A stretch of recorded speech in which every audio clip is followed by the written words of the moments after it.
So first of all, I'd like to welcome everyone to today. But I want to start before I introduce myself with a little bit of a story. Right, slides are working, fantastic. Um, there's a specific moment in every founder that I work with that they describe it the same way, and it sort of goes like this: they're sitting at their desk. It's 8:47 p.m. Their team has gone home. The inbox has 47 emails in it. And every single one of those emails is something someone in their team could have handled, but they didn't.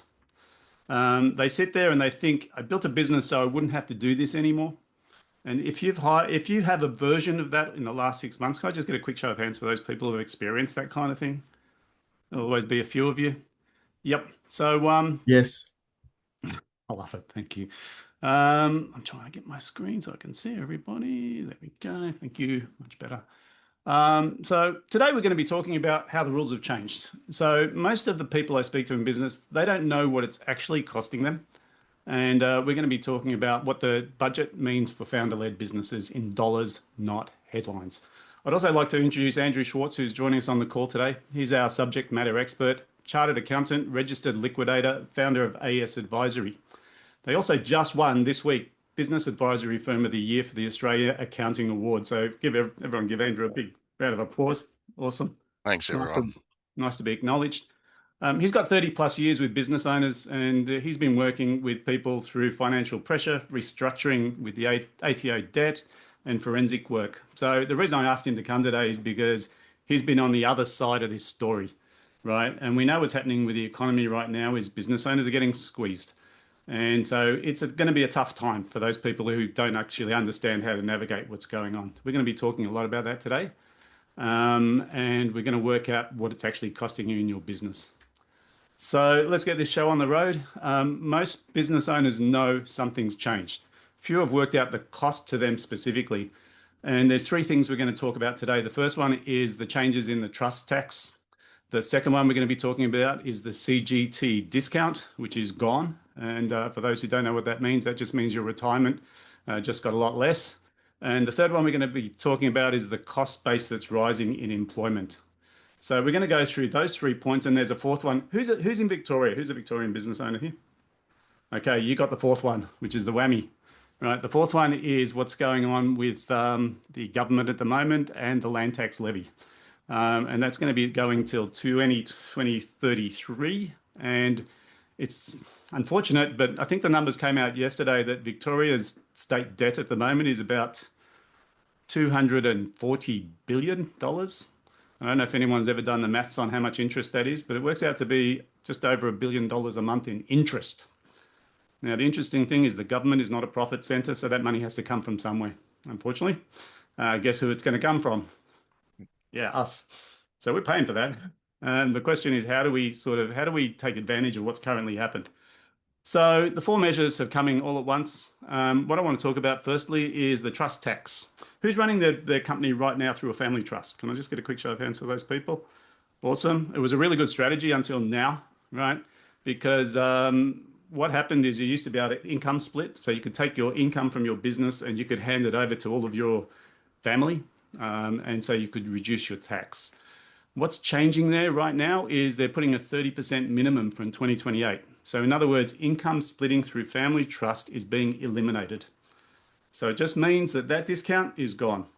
That's not a good one, but that's a structural change. Okay. The second one we're going to touch on today is the CGT discount. So most people don't think this affects them, but let's face reality. Most of us have an unwritten exit plan. And what that means is that one day we were going to retire and sell our business, and we were going to use the profit from sale to retire, right? The plan in our head has now been discounted by half, right? Because the 50% discount is gone from 2027. And so when we assumed we were going to get that discount, now it's not going to be there anymore. So that's an exit value, and that's going to affect what your business is worth. The third one we're going to touch on today is the superannuation guarantee. We all know that super is a good thing because it makes sure that employees have got something to retire into. But the reality is it's moved up to 12%, which is the highest it's ever been, which means a $70,000 per annum employee is going to cost you over $90,000 to keep. And we're going to calculate what that's truly costing you live, because the second side of that is payroll super. Payroll super is not a big deal because you're paying it anyway, but it's just interrupting cash flow. Okay, because it used to be you could pay it once a quarter, now you have to pay it every pay packet. Now, for people who are sort of to the wire, that's a problem. Okay, because sometimes we borrow from Peter to pay Paul. Not a big issue. It just means your cost base is going up. And for those lucky to be in Victoria, which is most of us, we know we've got the highest per capita state debt in Australia, and we're getting squeezed both sides. So the first side is through federal, who's saying you guys need to pay off your debt, and then we've got the state government saying we have to find the money. So they're going to keep digging, and they're going to keep digging until they can find that. So here's the thing, right? We're going to sort of not identify exactly how to deal with these from an avoidance point of view. I'm going to show you what you need to be thinking about within your business to minimize the impact of these. So let's go through some of this now. The first one is that when we think about how taxes occur, every one of the measures, every one of those points that we just described measures your tax inputs. None of them measure your tax outcomes. Let me explain this to you. Wages and headcount is getting taxed harder. In other words, we're paying more tax for people. Trust distribution is getting taxed harder because that is basically one of the measures they can tax on. Capital gains is on exit, and payroll and payday super from the 1st of July is all basically taxing your inputs. What's not being taxed, and this is something you've got to try and get your head around. We'll go into a deep dive on this because it's really important, right? If we look at a business that's built on systems, it's structurally less exposed. Government can't tax results produced without labor. So I'm just going to say that again. Governments can't tax results that are produced without labor. In other words, if you have the same employees, but they're more efficient, you become more profitable without having to pay more payroll tax. So one of the things we want to talk about today is how do you retune your business for the new rules? Because trying to sit here and complain about tax, good luck, right? Tax is tax. We all pay it, right? The reality is you can try and move sideways. Andrew will tell you horror stories about people who do that because that's not smart, right? The smart move is to structure your business so that you're minimizing your exposure. And so we're going to talk a bit about that today because the question I'd like you to think about is your business built for the rules that now apply or the ones that used to? But before we answer that, I want to show you something. For those who know me, you know that I love drawing, and I'm going to give you some pictures so that you can understand exactly where we're going with this. So if we look at the basic principles of business, the idea of having a business is that we actually run our business and we need to find these guys, customers. And if we find customers, the customers will pay the business. And it sort of looks like this. Customers pay the business, and then the business has to deliver, but it doesn't deliver directly. It usually delivers through the team. And the idea is that the team then serves the customer, and we end up with what we call the cycle of business. Now, this is really important to understand because an efficient business runs this way, and it's a cycle. And if the team serve the customers and the customers are happy, you get more customers. They basically use the business drives the team, and the cycle continues. But there's a missing link here, right? And the missing link is there's one node that's not on this screen, and that's this one, you. Now, when you are a business owner, right, you sit here above the business, and ideally, you supervise the business and you make sure it's running. But the reality that happens is any problem that can't be resolved by the business. So when the business has a problem, that problem will escalate to you. When the customers are dissatisfied with what's been produced, guess where they go? They go for you, right? So we end up in a situation where we have these loops that just are broken, and these red arrows are basically problems that are basically floating up. So sometimes these could be decisions. And, if the team doesn't know how to handle the issue, guess what they do? They come back to you. So we end up in this situation where difficult conversations need to be had. So you'll notice there's a bit of a pattern here. Ownership attracts problems.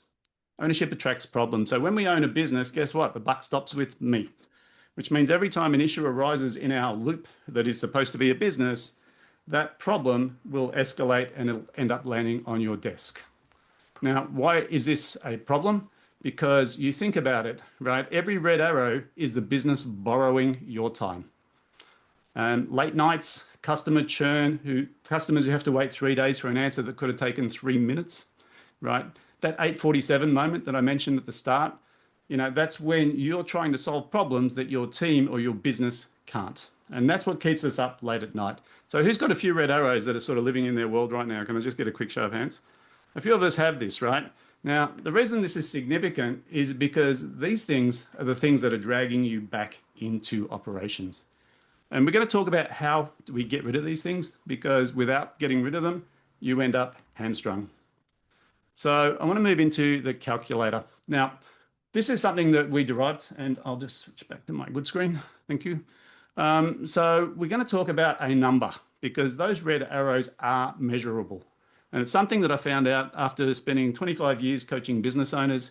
And I did a cool thing last year. I took every single pad of notes that I've had for 25 years of working with people, and I put it into AI, and I said, do me a favor, read through every single one of these notes and show me the patterns. And the thing that came out the other end was super interesting. It was about measuring stuff in your business, measuring results, and understanding where the bottlenecks live. So what I'm going to get you to do, if I can get everyone to sort of play along with me, is Ira's going to drop into the chat box, she's already done it, the link to the bottleneck calculator. So if I can get you to actually click on that link, open it in a second tab. If you've got your mobile phone, you can do it on there. And I just want you to get the calculator on the screen. When you do get it, it's going to look something like this.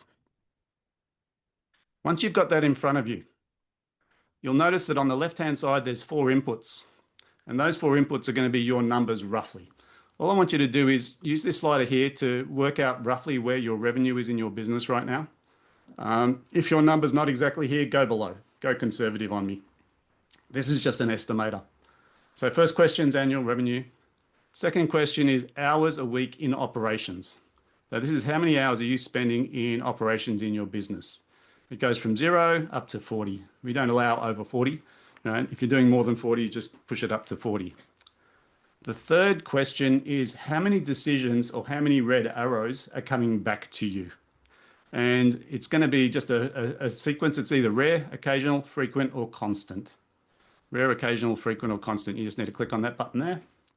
And the last one is what we call step away time. Now, step away time literally means how much time can you take off before the business starts slowing down? How much time can you take off before the business starts slowing down? And the maximum is going to be up at 6 weeks, and the minimum is I can't take a day off without the business slowing down. So once everyone's got those, what I'd like you to do is, if you're comfortable sharing it into the chat box, I'd just like to see some numbers. So what was the number that came up for you? If you're comfortable sharing it, I just want to see some numbers in the chat box. Sorry, David, I can't find that link to this calculator. Where do I find it? It should be in the chat box. Chat box. If you go into the chat box, you should be able to gotcha. see. Sorry, thank you. Yep, no problem. Sorry. I'm just going to give everyone another minute because this number is quite significant, and I'll explain why it is in a moment. Most people don't understand what this number is. That's normal, because what it says on the screen is it's the payroll that you're not capturing in the next 90 days. So we've got one person. Simona's put it in, 207,000. Thanks for sharing. Let's get a couple more in there. Thanks, Diane. So, 104,000. Thank you. Let's see if we can get a few more. Oh, here we go. They're all coming in.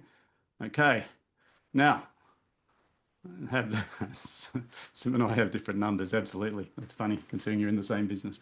But the trick here is that this calculator, I created this deliberately because this is a number that most people do not measure and do not understand, right? And what this number represents is what's called the uncaptured payroll, or payroll delta. And so what we're looking at here in this number is opportunity cost that you're leaving on the table right now in your business. And I'm going to walk through exactly what that means in a moment. So we've got some good numbers coming through here. Most of them are in the hundreds of thousands, tens of thousands. There's a lot of money on the table. Now, the good news is that money is available to you. The bad news is we have to find it. So we're going to talk a bit about that. Last time I ran this, about 3 weeks ago, we had 11 people who completed this calculator. The average suppression number per business was 163,000. So you guys are in line. The highest one we had in the room last time was 700,000. Now, the funny part about that is the business that had a suppression number of 700,000 was around 2.5 mil. So this isn't a phantom number, and this isn't just something that's come out of nowhere. This is literally calculating how much it's costing you to be stuck in the business. In other words, that person at the top that all those red arrows are pointing to. Now, once we've got that, what we're going to do is we're going to talk a bit about what that number means, and we're going to talk about how we actually bring that number down. So, actually, what I'm going to tell you is down the bottom of that page, I won't get you to do it now, but you'll notice it says show me the gap down the bottom. Okay. So if you go down here, it says show me where the gain is. I don't need you to do that now. We've got too much to go through this morning, but I'll get you to do it after the call. It'll take about 3 minutes. So let's talk about what's just happened. So here's the thing, right? What we've done now is we've got a number, right? That number doesn't tell us what the problem is. It just tells us what the problem is costing us. Okay. Now, once we know what what the problem is costing us, the second phase of this is to identify where that number is showing up. Because right now, in every person on this call, there is a bottleneck in your business. And that bottleneck in your business is where we can find some of these gains immediately. So let's talk about what that's going to look like. This is going to be quite cool if you haven't seen this one before. We've got a number, and I've got those numbers in the chat, so thank you. The next step is to identify the constraint.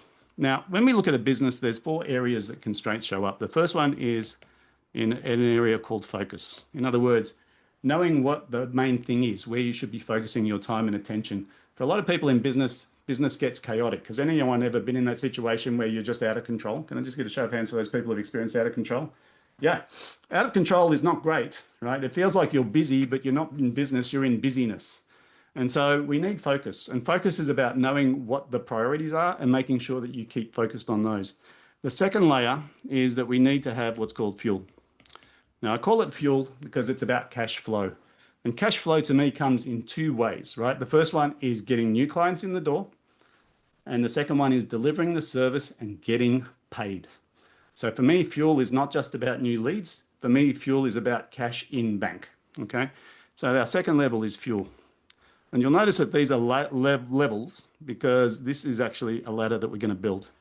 And what happens is you aspire through this ladder in business. So I often say to people, you've got to start by knowing what you're building. This is known as business planning 101, right? If you're starting from scratch, you start with vision. If you're starting from cycles, we're moving into the end of financial year. You guys should have your budget already set for next year. You should know what's going to happen. And if you haven't updated your budget to align with the budget from government, then you're probably out of alignment. The third level in here is what we call flow. Flow is literally talking about what happens when your business runs without you. Okay, so when I say flow, I'm talking about how systemized your business is from acquiring new clients to delivering the service without you being involved. And then the last stage here is really more of a destination, is freedom. Now, when I say freedom, I don't mean freedom to go around and do nothing. Freedom means you have choice. Freedom means you have choice, okay? And so it just means that you get to choose what you focus on rather than being hamstrung by inbox at 8:47 p.m., rather than having to go and sell, rather than having to be across every project. You have the freedom to strategize, to plan. So I'm curious, after showing you these 4 levels, who believes their bottleneck? I want you to think about which one of these 4 Fs your bottleneck is residing in. This is going to be a guess, but I'd like to get a quick show of hands. So who thinks their bottleneck is focus, just maintaining focus? Can I get a show of hands for those people who think they're in focus? Okay, 1. Who thinks their bottleneck is in fuel? The cash flow is not flowing. Okay, we've got about 4. Thank you. Who thinks their bottleneck is in flow? Can't find the right people, can't get our team to actually take responsibility. There's a couple in there. And you can't keep your hand up the whole time, Kerry. You can. But I want you to pick one, right? I want you to pick one. And who believes their bottleneck is freedom? I just don't have the time to get stuff done. So if I could just get all this stuff out of my inbox, I'd be able to go and strategize where I need to take my business. Is anyone stuck in that one? Not so many. That one there is a destination. Okay, that one there is a destination. So usually the bottleneck is going to be in one of the bottom 3. Okay. Now, here's the thing, right? When I asked you this question, most people are overconfident in where they think the problem is. In other words, they go one level up from where they probably have the problem. And the reason I mention this is that if we start trying to solve the problem you think you have, but we haven't solved the underlying issue. And I'll give you an example. People talk about automation in business. And my suggestion is do not automate a business that is not streamlined. And what I mean by that is if you have a chaotic business and you automate it, you're just automating chaos. And what ends up happening is you become more chaotic. Okay, so be really mindful about where you feel this level is. By the way, when you get to page 2 of the calculator, it'll help you assess where you need to focus. We picked a lot of this up through the idea of constraint theory, because the biggest complaint I hear from people running businesses is I don't have enough time. I don't have enough time to do this. I don't know where to start. I'm not sure where to look. My suggestion is you find the biggest constraint first, and then you fix that constraint. And I guarantee you, as soon as you fix the biggest constraint, you will find the next constraint. And there's an old saying, how do you eat an elephant? A bite at a time. How do you solve problems within your business? Don't try and solve everything at once. Pick one area where the biggest constraint is, identify the constraint, and solve that problem. Is this making sense for everyone so far? Just nod if you're with me. Good. We are going to open up to Q&A because I'm going deep dive into business structure right now. But the reason I'm doing that is that the tax rules will impact how you plan next year. So we all have a number now, and we've all started identifying where we're stuck. Okay. I want to talk about what becomes possible when we start thinking about the destination. And what I mean by that is we talked about the freedom layer as being an output, right? It isn't about retiring. Right. So when I talk about freedom in business, it's not about retiring. It's about having one of 3 options or a combination of these 3. So for everyone on this call, it's going to be slightly different. But the 3 things that I see in freedom is the first one is being able to lead. And what I mean by lead, it's actually shaping culture, setting direction, and representing the organization externally. In other words, being the figurehead. The business becomes the platform, right, that you lead from, not the work that consumes you. So for a lot of us, we're in a business because we believe in something and we want to solve a problem for the community. And we get buried in work. We're stuck in the weeds and when we should be up at the top of the mountain. So that's leading. The second option for freedom is what I refer to as innovate or innovation. Now, innovation is a big one. And for those people who have been involved with anything to do with AI right now, you know innovation is accelerating. It's accelerating right now. And the people that are stepping ahead of the pack are not the people using AI, it's the people that are learning how to use AI because it's just a tool, right? It's just a really cool computer program that does things fast. So innovation to me is working on what doesn't exist yet, right? New offers, new categories, new businesses. The current architecture funds the next chapter. So for me, when we talk about freedom for leaders in business, it's about how do you read the play? How do you become a 3-move ahead chess player? You can't do that while you're busy answering customer emails. And so this is one of the things that happens in freedom. And the last one is the one that some people think is the golden sort of arch, which is the ascension. And that means growing beyond the business. Now, for some people, their business is a means to an end. It's a conduit, right? So what they really want to do is they either want to do some board work or mentorship, or they want to leave a legacy, or, they just want to spend more time with their family. And so the business no longer defines you. It serves the life that is larger than it. And so these are the options. And the reason I bring this up is for most people, this is why they went into business in the first place. The reality is that they got hijacked by the business.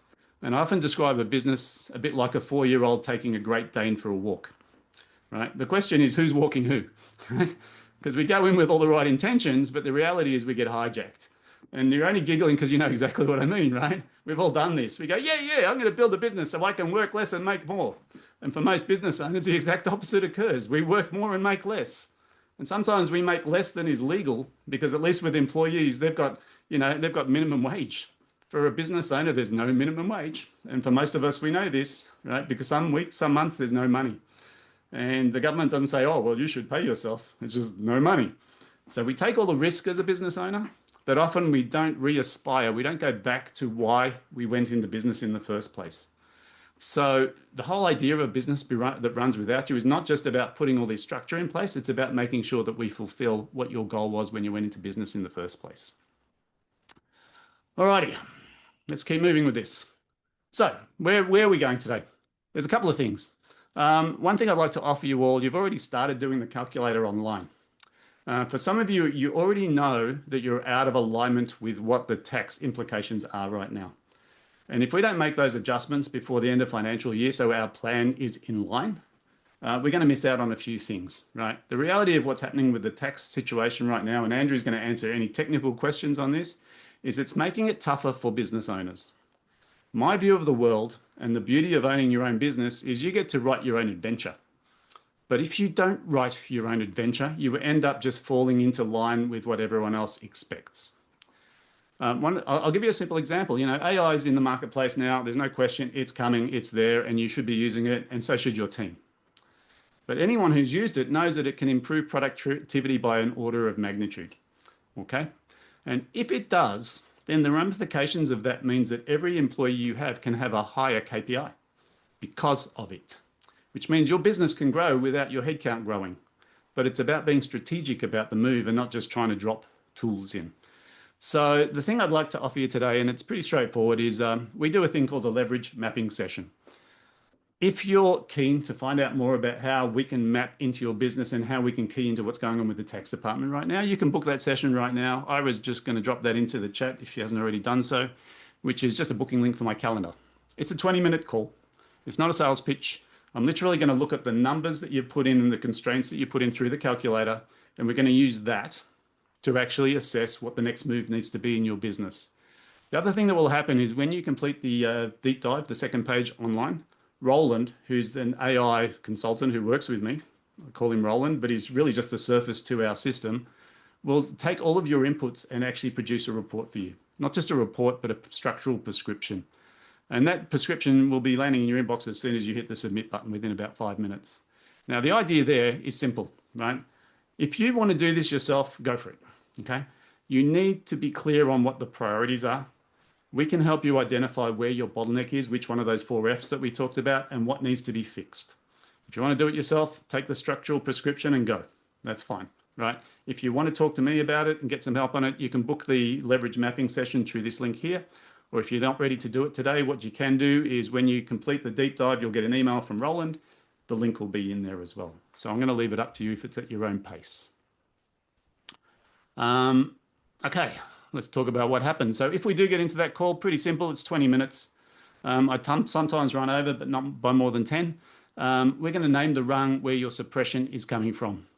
We're going to identify the first thing that changes. So I'm going to tell you exactly what you need to be working on next, and then we're going to map the 90-day sequence for your specific constraint.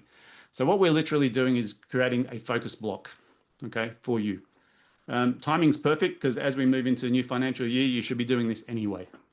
The only thing missing for most people is they don't have visibility of this suppression number that you guys have just calculated. And even if they have the number, they don't understand the meaning behind it. What I will suggest to you is once you know what the number is and you make a change, you can measure it again and see if it's improved. The short answer from me is to improve your position in business when the tax changes, you need to accept what the rules are and you need to look at your business plan and adapt to those rules. They're not going to tax you for systemizing your business. They're going to tax you for incrementing your employees. And we've got to be really careful here, right? Because when we think the problem is solved by hiring a better person, remember that when we hire a better person, we're paying a lot more tax. My suggestion is rather than hiring more people into your team, you fix the system first. If you fix the system first, your return on wages will go up without increasing your cost, okay? Where you will pay, I guess, is in profit when you pay interest, when you pay tax on profit, but where you're not paying is in the taxes that are changed right now. All right, I've gone through my piece. I've given you a little bit to think about. I am going to move to Q&A. Now, with Q&A, what I'd like to do is I'd like to get Andrew up on the screen, if I can get Ira to bring him up. Thanks, Andrew, for being so patient and waiting. What I'd like to do is open the floor to any questions that you have around what's going on with the tax system right now, specifically, or any questions around what I've been talking to you about this morning. So if there's any questions, here's your opportunity. You can either drop them into the chat or you can unmute yourself. This is a small group and it was deliberately so that we can actually deal with some of these issues. So let's see if anyone's got any questions. Hey, David, I've got a question. What are the Andrew? timelines for all of these sorts of things? The timelines? Yeah. That's a great question.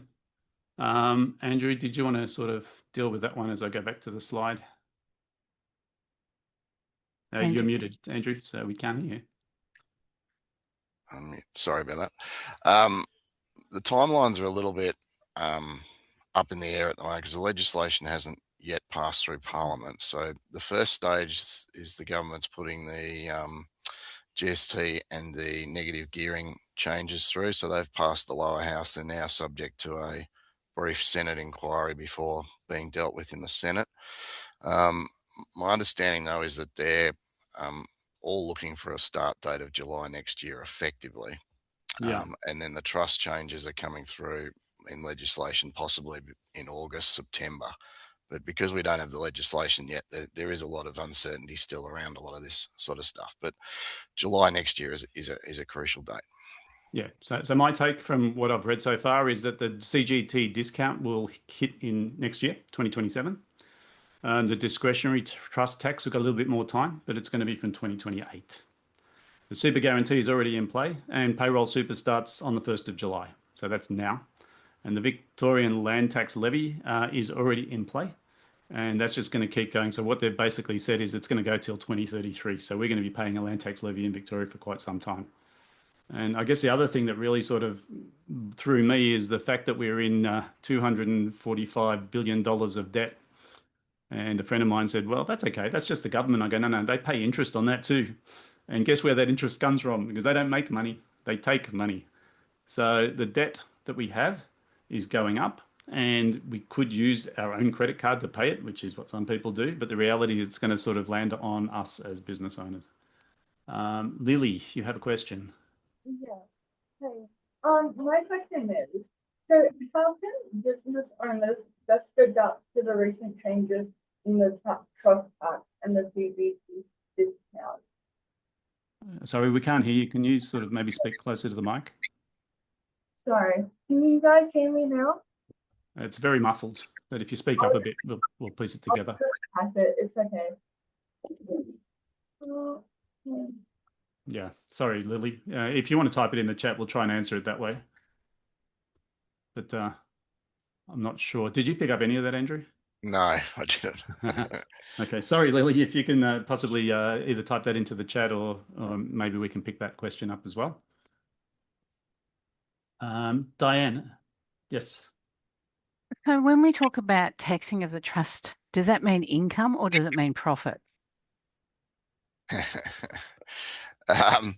Well, it's profit effectively. It's what you would normally have distributed to the beneficiaries. Once again, there is a little bit of uncertainty around how this 30% is actually going to work in the trust and whether there's going to be, input tax credits and those sorts of things. So there's a lot of uncertainty around this tax. But effectively, what the government's trying to do is they're trying to make everyone pay a minimum of 30% tax across the board, no matter what structure you have. Yeah. So if there was any profit that gets, in my case, it actually gets distributed to a company, and then the company pays tax on that. And so basically it's 30% anyway. But what you're saying is that it's unclear whether they're going to actually class the tax on the trust as being an input tax credit to the business. Yeah, there is some commentators suggesting that what you just described is what's commonly called a bucket company structure, and there is some commentators in the marketplace who are saying that potentially means you're going to have 67% tax on that income. Yeah, but the big one for me is people who use their kids to distribute income through a family trust, because if they're not working, you get the sort of lowest tax rate. Now they're saying that's gone. Okay, I think I have a problem there because I only had one son and he's working. Oh, that's okay. That's all right. So there's two ways, and I guess when you think about what the government's trying to do is they're trying to claw back some cash because they're running backwards. Yeah. And unfortunately for business owners, we are sort of the people that stand out of the crowd. Sure. So they can find it there. And can I ask another question then about the capital gains discount? What do you think the chances are that they're going to limit the capital gains discount to removing it to property purchases only? Or because you know, when you've been running a business for so many years, I've got absolutely no cost base on my business. And if I sell anything, the whole lot of it's going to be taxed. So is there any discussion around that? Lots of discussion, but no answers. Yeah. Okay. I think the reality that I see when you hear this is they're going to find a way to get more money. We have to find a way to actually counteract. Okay. You know, I'm not a fan of trying to avoid any of these things No, because I think effectiveness is the word, isn't it? effectiveness. So effectiveness to me means start looking at where they're not changing the tax laws. The problem with the CGT discount is they're trying to eliminate it and say, well, why are you getting a discount anyway? You did make a capital gain. And so their argument is it's coming out of profit that you didn't have. So we need it. To me, I just look at it and say, well, that changes my exit because what I thought I was going to get and what I'm actually going to get are two different things. And I've still got some ramp in front of me. So how do I then offset that so I don't end up shortchanged in retirement? Yep. So it's a great question. Thank you. We've got a couple in the chat, Andrew. So we finally, Lily, how can business owners best adapt to the recent changes in trust tax and CGT discount? I think you have to. So my take on it is, yes, it's a tax grab, but it's more than that. It goes to the heart of your structure, the business operations, and that's the key topic of today's discussion. And so I think you need to make an assessment of all of your assets on an individual basis and ask two questions. What is the cash flow that flows from this? And is this being held in the right structure? So I think we really need to step back from all this and look at it strategically, and actually make that assessment on an individual asset basis. And what I mean by that is, you know, if you own your factory that you operate out of, is the structure that you hold that factory incorrect? You run an operating business, is the structure that you currently trade that business through correct? You may have another entity that holds some of your assets or your IP or things like that. Is that structure appropriate? And so you need to assess each asset individually through this new paradigm that we've all got to work with. Yeah. And I guess the key message today is the laws have changed, the rules have changed. And if we don't look at our plan and say, well, what are we doing to accommodate those? You're going to get shortchanged because what you thought was going to happen and what's actually happening now are two different things. It doesn't mean you won't be profitable. It just means that what used to be the best way to do things is not necessarily the best way to do things anymore. And so if we don't change our strategy around that, you're sort of just heading down a path which is inevitable. So I hope that answers that question. Kerry basically said on the surface it appears to be doubling taxes. Yep. The truth of the matter is they are increasing taxes. They need the money to pay the debt. It's going to come from somewhere. The other side of this, and I guess the core message from my perspective is as a business owner, you get to write your own adventure. And what I mean by that is you can adjust your strategy any way you like. That's the freedom of being a business owner. So when we talk about freedom and we talked about leadership and innovation, this is about you changing tack, okay? Taking on what's happened and saying, well, it's really just the change in the weather conditions. I just need to wear a jacket today because it's cold. It doesn't mean I can't go outside or I take an umbrella. And there's another question Simona asked about the leakage calculator. The second question in the leakage calculator was about how many hours you spend in operations. And so in my world, that means working in the business. Now, operations means anything to do with delivery of service or customer facing. So that includes marketing, sales, networking, employment, team meetings. If you get dragged into delivery, if you're the person who sells the product, that's working in the business. If you get involved in any of those red arrows that come back up from that cycle that I showed you. I do want to close off just one thing. I did draw this drawing and I didn't actually show you what should happen. So you'll recall this one, right? Here's what I'm going to suggest to you. The way that we fix this problem is we take that guy there and we move him over here, right? And what we have to do is we have to put something else in play because these problems need to be dealt with. We use Roland. Roland is our AI and he sits in here. And his job is not to run your business. His job is to capture the problems and manage them. He doesn't manage people, he manages problems. And what I mean by that is that when something arises, he captures it and says, what's wrong with the system? Why is this escalating? And so Roland's job, he has one job in life, and that's to improve. And I call him a him because it's dynamic. It's not just a system. It's actually got an AI integration in there. So it's actually listening to all elements of the business. We use telemetry to capture. So rather than waiting for those emails to hit your inbox, they hit Roland first. And he starts saying, hey, there's a pattern here. There's a problem with your system. We need to fix it.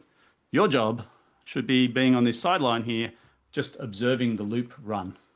So the idea is to remove you from the engine room and to remove you from working in the business. So where Simona talked about this, the practicality of it is, how do I remove myself from day-to-day operations?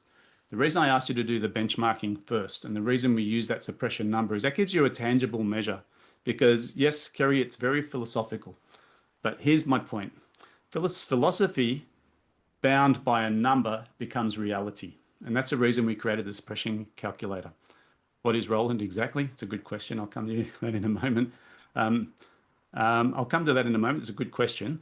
But I guess just to finish this off, what we're looking at is, how do we replace you in day-to-day operations? In other words, when escalation occurs, how do we capture it, manage it, and turn it into a system? Because to create a static business system is old school, right? Systemization doesn't work if your business is not streamlined already. We already talked about this. The way it works is that we capture problems as they arise, we manage them, and then we systemize those problems. Now, you should be doing this forever, because as things change in your business, new problems will arise. And as long as they keep coming back to you as the owner, you keep getting dragged back in. The symptoms are very clear. You see your inbox full of stuff that your team should have known how to answer. You lose a customer because it took 3 days to respond to a question where it should have happened in 3 minutes. It shows up with your team going, hey, Kerry, how do I deal with this? Or what should I do with that? And so it's when people ask questions that are operational of the owner that you get dragged back in. Now, we don't see it because we think that's just being a business owner. But the truth of the matter is, those answers should be answered by your team.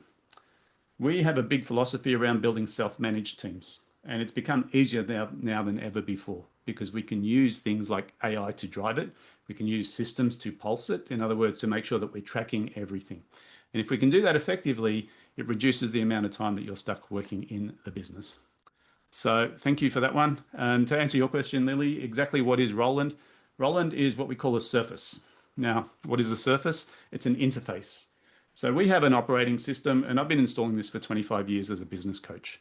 And normally what I would do is I would work with an owner and I would say, hey, Lily, this is what you need to do. This is the structure. And you'd say, thank you, David, but I'm so busy right now. I'll get to it next week, or I'll get to it next week. And everyone knows what happens with this. It's great to get motivated and get pointed in a direction, but life and work gets in the way. What I started to realize is, rather than waiting for our next conversation, we can now have a system that actually understands where you're trying to take your business to and understands what the next move is. So that's what Roland is. So it's not an AI bot. It's not just a system, it's an interface. And the reason we call him that is because it actually has a name. Internally, we call him the real-time open loop assessment and node deployment bot. And what he actually does is he says, when a problem arises, I'm going to capture it in real time. I'm going to see that that's an open loop and it should be closed. And I'm going to now guide you in how to create a closed loop around it. So that's what it is. I hope that answers your question. It is philosophical. You're right. Typical people are worried about privacy with AI. So this should also be discussed. Yes, 100%. Privacy with AI is a big issue, but privacy with everything is a big issue. I have 2 rules around privacy. If you put anything on the internet, assume everyone can see it. That's rule number 1, right? Now, here's the real problem. Everything's on the internet. So we have to be mindful. A lot of people who are using AI, I'm going to suggest you use it within an ecosystem. Things like Copilot are within the Microsoft ecosystem, which helps with privacy.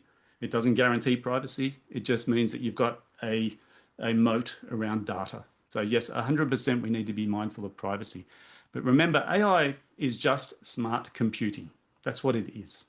How we deploy it, because it's new, is don't go and dump your client's spreadsheets into ChatGPT, right? That's risky. But do use AI to process documents and data within your business as long as it's been installed properly. So yes, security has always been an issue. It's getting worse now than ever because hackers are using AI to hack, right? So we need to be mindful of it, but we don't need to be terrified of it. So good question, and thank you for sharing that one. Kerry, this is the VIC potential. Legislation is going to push more employees to look at more AI, more outsourcing, less jobs here, and potentially businesses moving out of Victoria. Yes, I agree. Here's the thing I tell employees. I say, look, AI is not going away. It's a structural change. It makes things faster, smarter, look better, all those kind of things. The people who learn how to use it become super valuable, right? Because it's just like when we started using computers.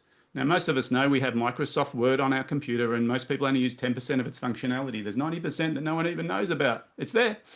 It's the same with AI, right? If you're using it as a spell checker, that's level 1. One of the things we do within our program is we do an AIQ assessment of every leader in your business. And we say, let's work out what their use is. And I'm not talking about I use it every day. I'm talking about how do you use it? And then we educate them on the different ways they can be using it. So I think if we go forward a year or two, you as a business owner are going to give someone who's competent with AI the priority in employment if the job requires them to use it. So we might as well start looking at how do we embrace it. So that's a really good comment. Thank you. We nearly moved in late 2024, but too exhausted. We're talking about moving out of Australia and moving out of Victoria. Yes. Not going to get into that one. That's a political bun fight. I think it's up to you if you want to do it. I will suggest to you that, at the moment, Victoria is not looking favourable to business owners. It doesn't mean it's not going to swing back. It just means we need to adjust strategy. And this is the main thing, because if you've got family and friends in Victoria, you're probably going to stay.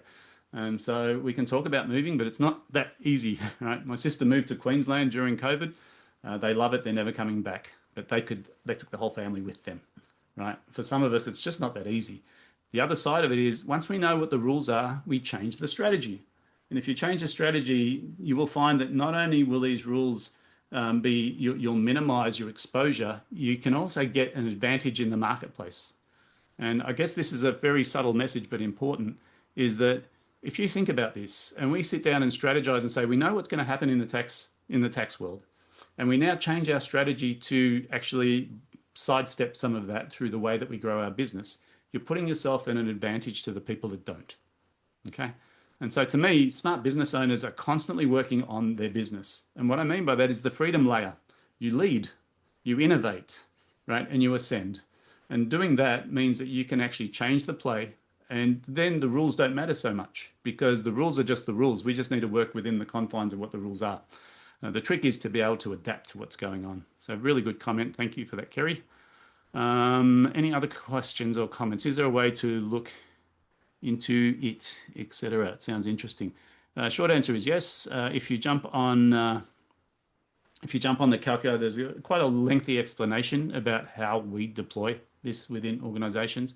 Like I said, I'm happy to have a chat with people who are in business and sort of aren't sure about where this goes. There are privacy settings that David's team can help with. Yes, we can. We are not a security mob. I use the common sense approach to privacy. I think that sometimes, we can go crazy with privacy. Other times it's important. But I will suggest don't like one of the things, if you don't have this in your business right now, you need an AI policy because it's leaky at the moment. In other words, people who work for you are pulling data off your system and going into ChatGPT and dropping things in without your permission. Not because they're trying to steal from you, because they think they're doing you a service, okay? So it's not hard to do. Jump onto your own AI and say, I need to create an AI policy for my organization and put it in place. And say to people, I want you to use AI, but you need to use it within these confines because or else you're creating a leak in our security and you could cause big problems for our business. But that's no different to internet security either, right? And fair use of internet at work and those kind of things. So yes, you definitely need a policy around it. Happy to help you with that if that's what you need. My suggestion is don't be scared of AI because the whole dystopian thing about it's going to take all the jobs is not true. It's the exact opposite. It just makes people more productive, which means the people who use it become more valuable. And my suggestion to employees is the more you learn about this, the more valuable you become to the organization you work with. So I encourage the adoption of these technologies. Kerry, you have a question or you have a comment? Yeah, I have a comment in relation to the training. Yeah. We just did one for our team, and really important is not just the teaching the team the policy, but actually have some actual scenarios and individuals to answer what they would do in that scenario, because what we discovered was that even though the information was presented immediately after when the exercises were done, the understanding of the why is totally different to the actual policies. Like, why wouldn't you do this with this data? And it was, to them, it was about accuracy of the information that AI was returning, rather than, oh, it's because of security. You just don't share that information. So then there became a discussion about the whys. Yeah, so that's really important. Yeah. Yeah. So along the lines of what Kerry just described, we've inserted into our program a thing called Future Leaders. So rather than just coaching the business owner individually, we coach their leaders as well. And in the leadership coaching, we're teaching them how to use AI properly. We're grading them on their adoption of AI, and we're showing them how to improve their productivity. Now, to me, that's a really important distinction, because you think about your employees right now and their use of AI. And if they did it responsibly and securely, what would happen to their throughput? Now, here's where this is favored by the current tax system. You're paying tax on wages. You're paying tax on hours, right? Not on output. So if I can engage my team in using AI to do their job properly, I'm not talking about randomly, properly, and their productivity goes up, I can pay them a bit more because I can pay them on outcomes, but I'm still sort of getting more out of a seat in my office, okay? More out of a seat in my office. So my big thing I'm suggesting to people is, it's not about replacing people with AI. It's about teaching your whole team how to use it properly, right? Because productivity will go through the roof. I promise you, I've seen it happen, right? And we can do it really quickly, right? Because once you teach people how to use it, and you can see Ira sitting in the corner here, she's one of our team. And she made a comment on Monday. She said, I was out with some friends of mine, and we were talking about AI use in work. And most people are using it as an email checker, as a spell checker, or even just to write copy, right? The way we're using it is much more advanced than that, because we're using it for strategy. And so if you're in that situation where you want your team to become more productive, I want you to think about, how do I actually deploy this? So yeah, I hope that answers that question as well. Any other questions? I'm mindful of time. We've got about 5 minutes to go. You've got Andrew, who's the expert on tax, and you've got me, who can help you with strategy. More about how to increase efficiency so the employees can have better customer relationships. Yes. Diane, did you want to unmute for a second? We can talk about this for a minute. Yeah. Tell me more about what you're thinking. We run a business that doesn't have an automated phone answering system. We do have a ticketing system that we manage by our team recording it, rather than having people record. Yep. What we found is people come to us because they can actually have someone that will actually pick up the phone and answer the phone. Yes. So if we can automate our other processes, some other processes, that that then my team can actually speak to people, you end up with way more work. I mean, we are in a service industry, so we are slightly different. Diane? Sorry. We deploy ERP solutions such as MYOB Acumatica. Excellent. Okay, so what you just described is super important, right? Because you're talking about, we don't want AI to answer phones and to give people answers. No, right? we don't. Because it dehumanizes the business, right? What we actually want is our team to spend more face time with customers, building relationships, and less admin time. Correct. So one of the things, and we've done this with a couple of clients right now, is we put recording on the telephone.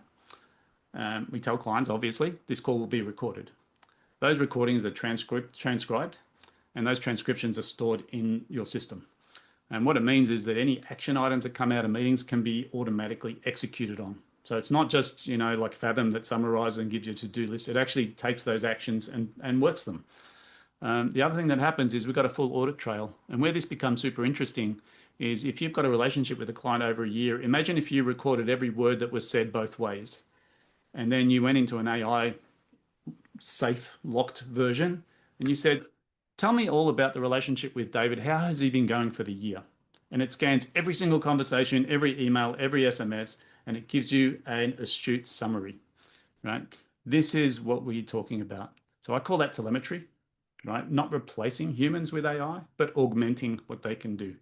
Because one of the things that we suffer from as humans, and this is more philosophy for those who love it, is we're stuck in the industrial age. The industrial age is where we paid money for time, right? So we employed people for hours. We still pay people for hours, but we don't want hours. We want productivity. We want output. So we start thinking about, how do we measure output? It's difficult without monitoring and tracking, but it's easier with it. And I'm not suggesting we micromanage people, and I'm not suggesting we make them work harder. What I'm suggesting is we identify the low value activities that they shouldn't be doing, and we start to systemize those. And that's where Roland sort of strengthens himself, because he's looking for that all the time. So the trick with having something like a Roland in your system is it's tracking all the communications in the business and saying there's a bottleneck here. These guys are spending too much time writing proposals. And so we can streamline the proposal writing so it can move quicker. And so we start looking at it strategically.